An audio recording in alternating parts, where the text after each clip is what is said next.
Welcome back dear students. Microsoft Excel की 14वीं class में खुशामदीद। डियर स्टूडेंट्स, आज की इस क्लास के अंदर हम माइक्रोसॉफ्ट एक्सेल के अंदर रेट लिस्टें वगैरह बनाने का तरीका जानेंगे। इस क्लास के अंदर हम जानेंगे कि लिस्टिंग करना क्या होता है और इसको किस तरह से परफॉर्म किया जाता है, ये चीज़ होती क्या है। डियर स्टूडेंट्स, याद रहे कि रेट लिस्ट या कोई भी ऐसी जो है वो प्रोडक्ट जिसको आप बेचते हैं, सबसे पहले ज़ाहिर है आप उसको परचेज़ करते हैं। किसी भी अकाउंटेंट को ये पता होना चाहिए कि चीज़ आई कितने की है, बेच कितने रहे हैं, तभी तो आप जो है वो उसकी जेन्युइन बचत वगैरह जो है वो निकाल सकेंगे। तो यहाँ पर रेट लिस्टिंग वगैरह किसी भी चीज़ की लिस्टिंग जो है वो एक बड़ा ही मामूली काम समझा जाता है। जो है वो एक्सेल के अंदर ये चीज़ें आपको परफॉर्म करना आनी चाहिए। यहाँ पर डियर स्टूडेंट्स, न्यू जो है वो एक एक्सेल हम जो है वो ओपन करते हैं। इसको थोड़ा सा जो है वो फॉर्मेट भी कर लेते हैं, लेकिन इससे पहले हम जो है वो जाते हैं गूगल के ऊपर। यहाँ पर अगर आप गूगल पे जाके टाइप करें rate list format in Excel, तो यहाँ पर आपके सामने बेशुमार इस तरह से फॉर्मेट जो है वो आ जाएंगे। याद रहे कि लिस्टिंग करने का या कोई लिस्ट बनाने का, रेट लिस्ट वगैरह बनाने का कोई एक मेथड नहीं होता। आप जैसे आपको बेहतर लगता है आप उस हिसाब से जो है वो इसको जनरेट कर सकते हैं। जैसे कि यहाँ पर मुख्तलिफ कंपनीज़ की लिस्टें आपको नज़र भी आ रही हैं। आप जो है वो आज की क्लास के अंदर बस लिस्टिंग करना ही जो है वो इसके अंदर सीखेंगे। किसी भी रेट लिस्ट को आप जनरेट करके जो है वो मुझे दिखाएंगे। यहाँ पर किसी भी रेट लिस्ट के ऊपर हम क्लिक कर देते हैं। चले इसके ऊपर क्लिक कर देते हैं। इस बोर्ड के अंदर हमें जो है वो लिस्ट ज़्यादा जो है वो नुमाया होकर नज़र आ रही है। यहाँ पर जो है वो इनके कोड्स वगैरह हैं, यहाँ पर प्रोडक्ट्स नेम है।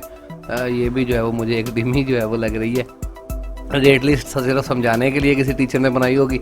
तो यहाँ पर जो है वो इसकी जो है वो शायद प्रोडक्ट्स वगैरह के नेम है या इनकी कोई जो है वो आइटम्स हैं। यहाँ पर पैकेज है, यहाँ पर टोटल जो है वो इन्होंने प्राइस बनाई हुई है। खैर इसको जो है वो हम साइड पे कर देते हैं, किसी और रेट लिस्ट को देख लेते हैं। तो यहाँ पर ये वाली रेट लिस्ट जो है वो लैंडस्केप के ऊपर जनरेट हुई है। आप जानते हैं कि पोर्ट्रेट और लैंडस्केप वगैरह क्या होते हैं। डियर स्टूडेंट, समझने वाली बात यहाँ पर इस क्लास के अंदर ये है कि यहाँ आप किसी भी प्रोडक्ट किसी भी जगह पर आप काम करते हैं तो वहाँ पर ज़ाहिर है किसी न किसी चीज़ को जो है वो सेल किया जा रहा है। ये जो है वो घड़ियाँ हो सकती हैं, ये जूते हो सकते हैं, ये क्रॉकरी का सामान हो सकता है। ये सामान ज़ाहिर है होल सेल रेट के ऊपर लिया जाता है, फिर कस्टमर को जो है ये बेचा जाता है कुछ बचत जो है वो रख के।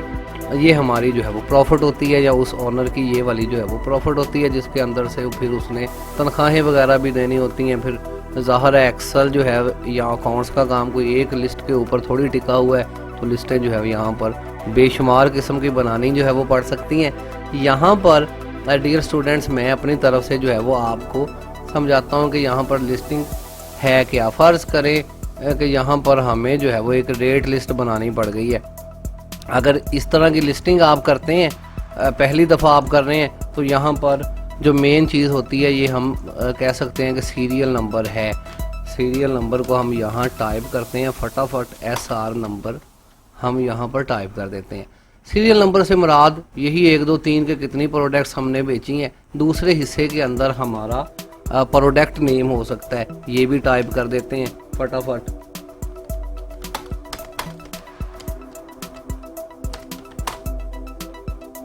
सेल का जो है वो साइज़ थोड़ा सा हमने जो है वो बड़ा कर दिया है। फिर इसके बाद जो है यहाँ पर हम लिख सकते हैं परचेज़ रेट। याद रहे डियर स्टूडेंट्स कि यहाँ पर रेट लिस्टें भी 2 तरह की हो सकती हैं। वो कैसे कि कुछ रेट लिस्टें ऐसी हो सकती हैं जिनके अंदर हम परचेज़ रेट भी लिखते हैं, ताकि हमें पता चल जाए कि हमने प्रोडक्ट ख़रीदी कितने की है, बेचनी कितने की है। लेकिन कुछ मौक़ों के अंदर हम सिर्फ जो है अपना जो है वो सेल रेट ही लिखते हैं कि हम जो है वो बस इतने की बेच रहे हैं, बस इससे कम जो है वो नहीं बेचेंगे वगैरह वगैरह। तो ये काम सारे मौके की मुनासबत से जो है वो होते हैं। यहाँ पर फ़र्ज़ करें हमारे पास कुछ प्रोडक्ट्स हैं, इनको सीरियल नंबर जो है वो देना ज़रूरी है। कितनी प्रोडक्ट्स हैं हमारे पास? 12 प्रोडक्ट्स हैं। प्रोडक्ट्स के जो है वो कोई भी नाम हो सकते हैं। ज़ाहिर है जिस शॉप पे आप काम करेंगे, जिस अदारे में आप काम करेंगे, वहाँ पे जब लिस्ट जो है वो जनरेट करेंगे, अभी रेट लिस्ट की बात कर लेते हैं। फ़र्ज़ करें XYZ कोई भी जो है वो नाम हो सकता है हमारी जो है वो प्रोडक्ट का। आप जो है वो यहाँ पर प्रोडक्ट्स के जो है वो नाम लिखेंगे कुछ इस तरह से। इसको थोड़ा आगे कर देता हूँ यहाँ पर ताकि वाज़ेह नज़र आए। फिर जो है वो परचेज रेट के फ़र्ज़ करेंगे ये XYZ1 जो है इसका रेट क्या है, हमने ख़रीदी जो है वो कितने की है। फ़र्ज़ करेंगे ये चीज़ हमने जो है वो 750 रुपये की जो है वो बाई की है। अब हम जो है वो इसे अपनी शॉप मार्केट पर माल पर जो है वो बेचने हैं, तो हम इसको 800 रुपये की बेच रहे हैं। ये हो गया जी हमारा परचेज रेट, ये हो गया हमारा सेल रेट। इसी तरह बाकी आइटम्स के भी जो है वो कुछ ना कुछ रेट्स हैं, कम ज़्यादा जितने भी किसी आइटम के रेट हैं, ज़ाहिर है वो जो रेट आपको बताया जाएगा बिल पर जो है वो मौजूद होगा, ख़रीदने वाला आपको जो है वो देगा, तो वही रेट्स जो है वो आप यहाँ पर टाइप करेंगे वगैरह वगैरह।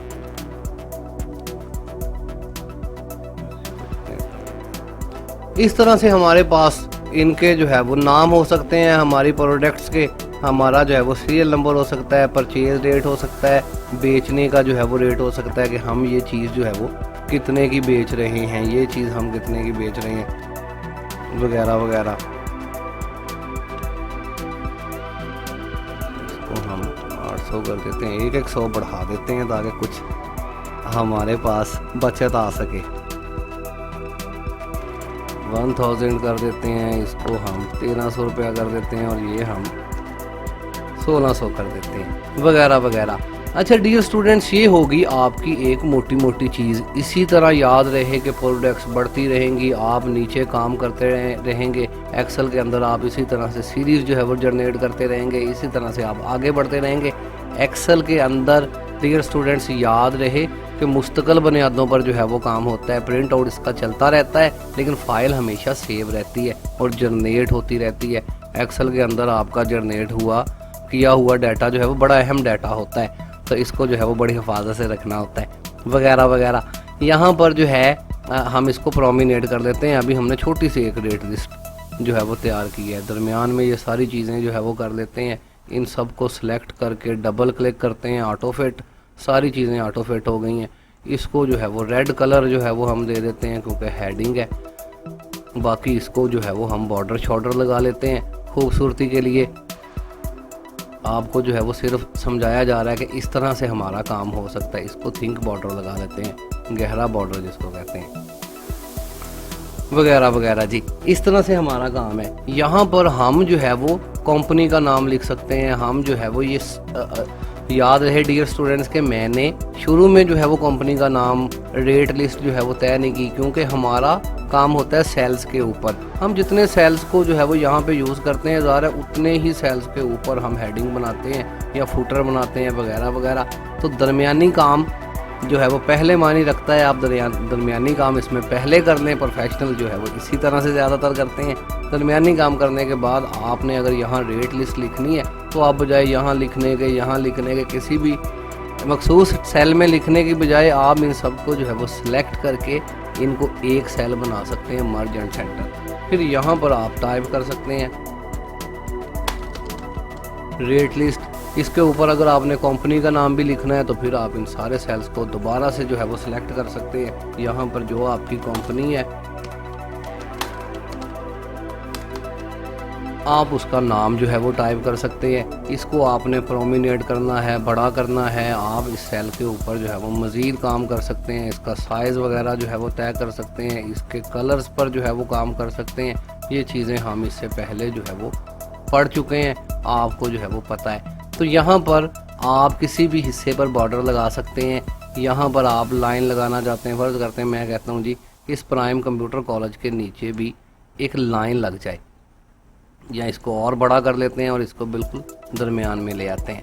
इसको सिलेक्ट करते हैं, यहाँ पर बॉर्डर पे जाते हैं तो यहाँ पर अंडरलाइन पहले ही हिस्से पे मौजूद है, क्लिक करते हैं, अब यहाँ पे अंडरलाइन भी मौजूद है। तो एक्सेल के अंदर आप किसी भी तरह की लिस्ट जनरेट करके इसको एक्सटेंड करते जाते हैं, इसके अंदर काम करते जाते हैं।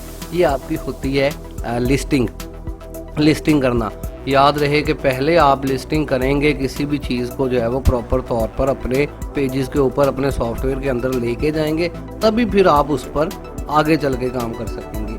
अब यहाँ पर अगर आपने बचत भी निकालनी है तो वेरी इजी, आप जो है वो यहाँ पर थोड़ा सा टाइम मैं आपका और ले लेता हूँ, इनको एक खाने और को मर्ज कर लेते हैं।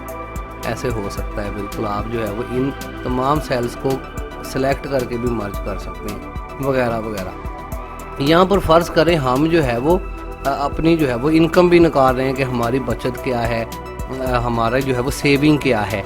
यहाँ पर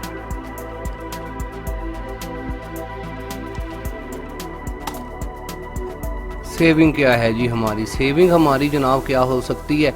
यहाँ पर आप क्या कर सकते हैं, अगर मज़ीद आपने सेविंग भी शो करनी है तो आप इस रकम के अंदर से इस रकम को जो है वो निकाल सकते हैं। यहाँ पर आपका जवाब आएगा। पिछली क्लास के अंदर आपने फार्मूले वगैरह जो है वो पढ़ लिए हुए हैं। फार्मूलों को पुट करने के बाद, किसी एक फार्मूले को पुट करने के बाद फ़र्ज़ करें यहाँ पर मैं कहता हूँ कि ये 800 की 750 की आई है, 800 की हम बेच रहे हैं तो हम 800 के अंदर से इसको माइनस कर देते हैं। यहाँ जवाब आएगा।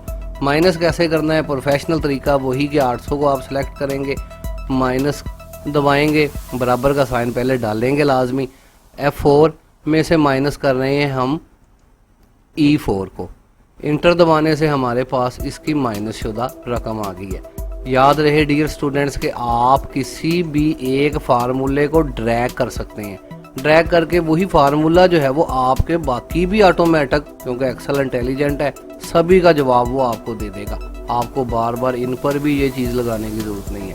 पहले सेल के ऊपर आप अप्लाई करें, इसको फिर ड्रैग कर दें, तो अब जितनी जितनी आपकी बचत है वो यहाँ पर आपके सामने आ रही है। कैलकुलेशन का काम हमने पिछली एक शीट के अंदर भी किया था, लेकिन आगे चल के हम मज़ीद इस पे काम कर रहे हैं। लेकिन फ़िलहाल आप सिर्फ लिस्टिंग सीख रहे हैं। इस क्लास के अंदर आप किसी भी चीज़ की लिस्ट बनाना जो है वो इसको समझेंगे। लिस्टें मुख्तलिफ तरह की हो सकती हैं। आगे एक्सेल के अंदर जाके हमने यही काम परफॉर्म करने हैं। तो डियर स्टूडेंट, उम्मीद है कि आपको जो है वो पता चल गया होगा कि रेट लिस्ट जो है वो इसमें कैसे बनाई जाती है। बिल्कुल इसी तरह डियर स्टूडेंट, जैसे हम रेट लिस्ट यहाँ बनाई है हमने, इसी तरह हमारी जो है वो डॉक्टर लिस्ट हो सकती है, जैसे कि मेडिकल रैप वाले लोगों के लिए होती है। इसी तरह से हमारी जो है वो शॉपकीपर्स की जो है वो लिस्ट हो सकती है, फार्मर की जो है वो लिस्ट हो सकती है, कॉलेज के स्टूडेंट्स की जो है वो लिस्ट हो सकती है, वगैरह वगैरह। इस तरह से हर काम आपका लिस्टिंग पर ही जो है वो टिका हुआ है। उम्मीद है कि आज की क्लास के अंदर आपको लिस्टिंग के मतलब जो है वो मुकम्मल इन्फॉर्मेशन हासिल हो चुकी होगी। तो फ़िलहाल के लिए मोहम्मद अजीम को इजाज़त दीजिए। अल्लाह हाफिज़। पाकिस्तान जिंदाबाद।